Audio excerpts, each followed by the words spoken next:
I always find it funny that in the conversation of cars, Polestar never comes up.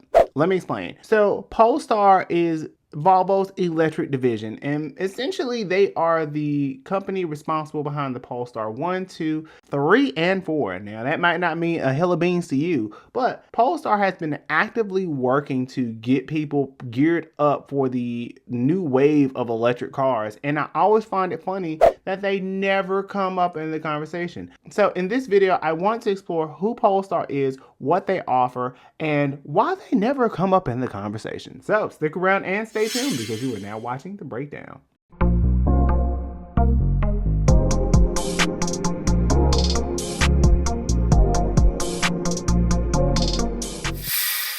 If you don't know anything about Volvo and or Polestar, let me give you some quick cliff notes to kind of catch you up to speed. So Volvo has been around for many decades. In fact, they hold the world Guinness record for the cars with the most miles with the Volvo 1800S with over 3 million miles at the time of this recording. Fast forward into 1996 and Polestar would be born from the reins of Volvo, and this would be slowly around the time where Volvo would be transitioning from being their own stakeholder into being a partner with Ford. Now, as Ford's semi-luxury automotive division, they kind of got lost in the sauce, but that did not stop Polestar. Polestar was the car company that was generated, and originally their name was Flash Engineering, but they would be the first car company under Volvo's division to become their hallmark for racing performance. And I mean, nobody really cares about racing like that unless you like NASCAR, but for the most part, every car company has some form of racing division because they see it as an opportunity to develop more money, but I digress. So fast forward into 2010, we also begin to see Ford sell off a lot of its stakes, especially after the great housing crisis of 2008. And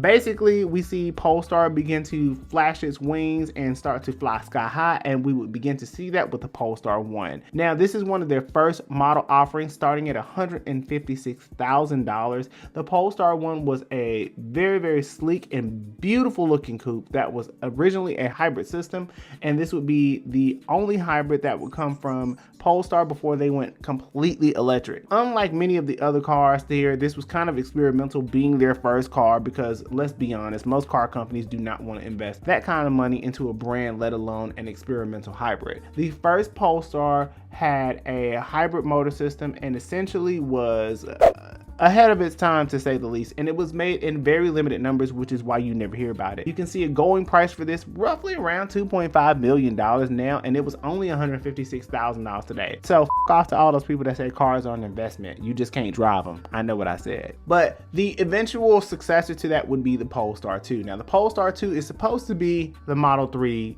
heavy hitter.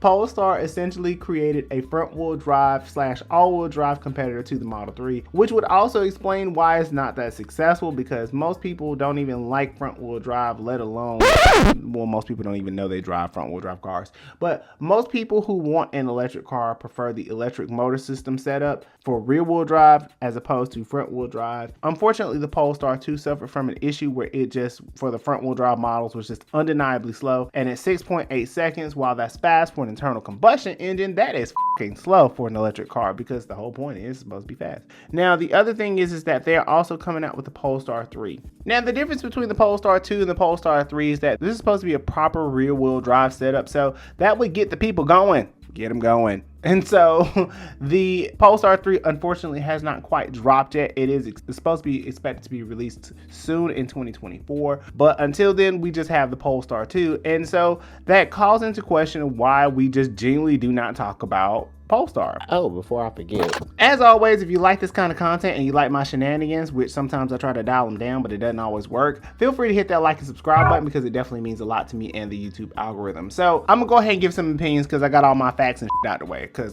I be annoyed when I be trying to get all that shit. The thing is that when it comes to Polestar, unlike the rest of the competition, Volvo is already a niche company, and if you didn't know, Volvo is actually owned by a Chinese company called Geely. But unlike Polestar, Tesla does an amazing job at marketing and branding themselves, and that's partly because Elon just has his hand in everything. And Rivian focused more so on a niche, which was trucks. They're going to evolve into other things. Lucid, on the other hand, focused more so on the luxury segment of EVs. And so in that space, in that world of people doing their own thing, Polestar has no identity, which I talk about a lot about cars with no identity. It really does cause the car companies to suffer in terms of what they can produce and what people want.